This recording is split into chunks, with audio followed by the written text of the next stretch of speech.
Hello everyone, welcome to my channel. I hope everyone is having a wonderful day. It's unacceptable, Eamonn Holmes' shocking update drops, just a few minutes ago. Broken our hearts, this news must say. It was a quiet Tuesday morning at GB News. Rain drizzled softly against the high-rise windows of the London studio, casting long streaks of grey over the city's skyline.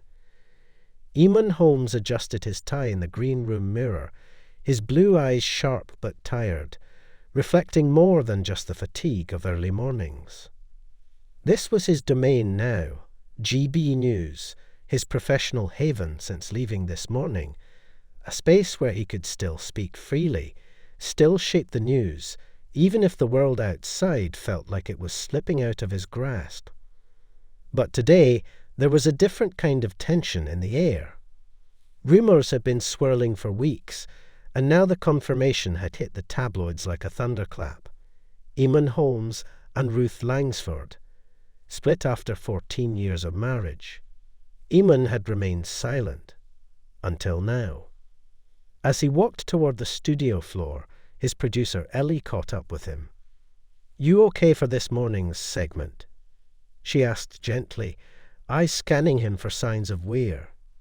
He gave her a nod, the kind that said, "I've done this my whole life. I'll manage." But even she could see the storm behind his smile. The program opened with its usual polish, headlines, rolling graphics, and that distinctive Eamonn gravitas that gave even the most trivial stories a weight they didn't deserve. Then came the inevitable pivot.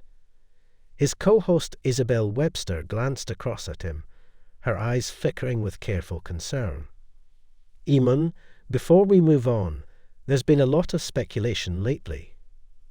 And I know our viewers have reached out, many sending messages of support." He looked up steady. "Yes," he said, voice lower than usual. "It's been a difficult few weeks, and I suppose when you've shared your life with someone publicly for so long, it's only right to speak about it, even briefly." There was a beat of silence in the studio. "I've always believed in honesty," he continued. "That's what I built my career on. So yes, Ruth and I have decided to go our separate ways. It's amicable, it's respectful, it's painful, but it's life." The control room froze. Ellie stood with her hands over her mouth. No one had expected him to go there, yet he did, not with sensationalism, but sincerity. "I'm not going to pretend it hasn't shaken me," Eamonn added. "But if I can be honest about anything, it's that love doesn't vanish just because circumstances change. Sometimes love becomes memory." The clip spread like wildfire. By midday, every entertainment outlet from Hello to the Mirror had plastered it across their homepage. Eamonn Holmes breaks silence. Love becomes memory. Public opinion split into sympathetic waves.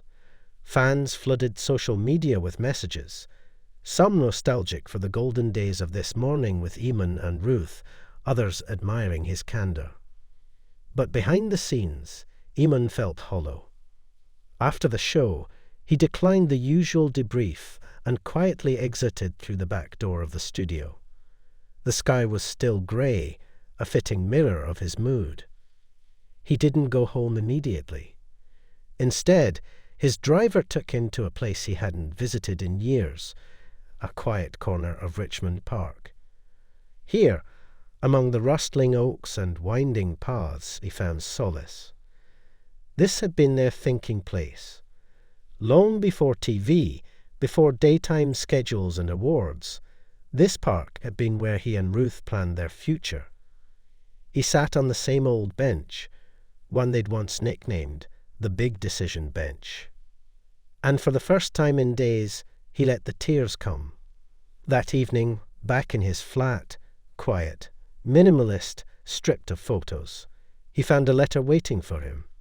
It wasn't posted. It had been slid beneath the door. Ruth's handwriting, always neat, always firm. "Dear Eamonn, I saw the broadcast. You spoke beautifully. You always do when it matters. I just wanted you to know that I feel the same. Love doesn't disappear. It changes shape. And while we're not walking hand in hand anymore, I'll always hold that walk close to my heart. I hope you find joy again in whatever form it comes. Yours, Ruth. He clutched the paper and closed his eyes.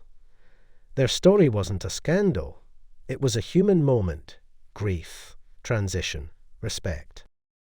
He picked up his phone and typed out a response. Thank you are always. The following week brought a shift. Not in public interest. If anything, it grew more intense. But in Eamonn himself. He walked into the studio with a softer air, more grounded than before. There were moments when he even smiled genuinely, as though accepting the shape his life had taken. That Friday, a viewer email came in during the broadcast. Eamonn, do you still believe in love after everything? He paused, then looked into the camera. Yes, I do, but I believe in a deeper kind now. The kind that lets go when it's time. The kind that remembers birthdays long after you've stopped sharing calendars. The kind that lets you sit alone on a park bench and still feel someone's hand in yours. The studio was silent. And in millions of homes across the UK, people sat still for a moment, reflecting on their own quiet heartbreaks. Weeks passed. Summer approached, bringing lighter mornings, and with it, new faces to GB News. One morning, Eamonn was introduced to a new guest expert, a cultural commentator named Marianne Rhodes. She was sharp, witty, and unafraid to challenge him on air.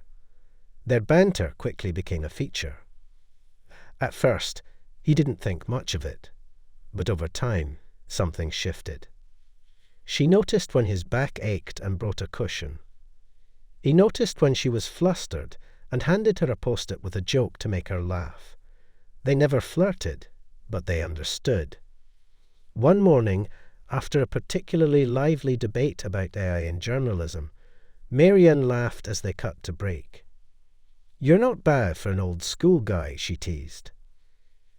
And you're not too terrible for someone with new ideas, he replied. It was nothing, and yet something. Months later, Eamonn sat at a dinner table, surrounded by friends. The occasion was small, just a quiet evening in London. Marianne was there too. So was Ellie, Isabel, and a few others. For the first time since the split, Eamonn let himself be part of something joyful again. He shared stories of his early career, mimicked celebrities he'd interviewed, and even danced, badly, when someone played the Beatles on a speaker. At one point, Marianne leaned over and whispered, You know, I think you're healing. He looked at her, then glanced at the half-finished glass of red wine in front of him. I think I am too, he said softly. By the end of the year, Eamonn returned to that bench in Richmond Park. The leaves had turned amber, the air crisp. This time, he wasn't alone. He walked with Marianne, neither rushing nor lingering, just walking. He didn't call it a romance. She didn't call it a commitment. It was companionship, understanding, a quiet rebuilding. As they reached the bench, he paused. I used to come here with Ruth, he admitted. Marianne didn't flinch. Then it's a good place. He sat beside her, the past and present blending like autumn winds. In a heartfelt monologue on his final GB News broadcast of the year, Eamonn addressed his viewers once more. I've lived my life on your screens, through laughter, through difficult goodbyes, and yes, even through heartbreak. This year has been one of the hardest, but it's taught me something. He paused. You can lose someone and still wish them joy. You can be broken and still find meaning. And most of all, you can grow old, wiser, and still believe in new beginnings. He smiled. So, from me to you, thank you for being part of my journey, and here's to yours. In the quiet of his home, Eamonn placed the letter from Ruth into a small box, along with a photograph of their wedding day, an old This Morning script with both their notes, and a tiny silver locket she once gave him. He wasn't saying goodbye, just letting go. He stood by the window, watching the rain return.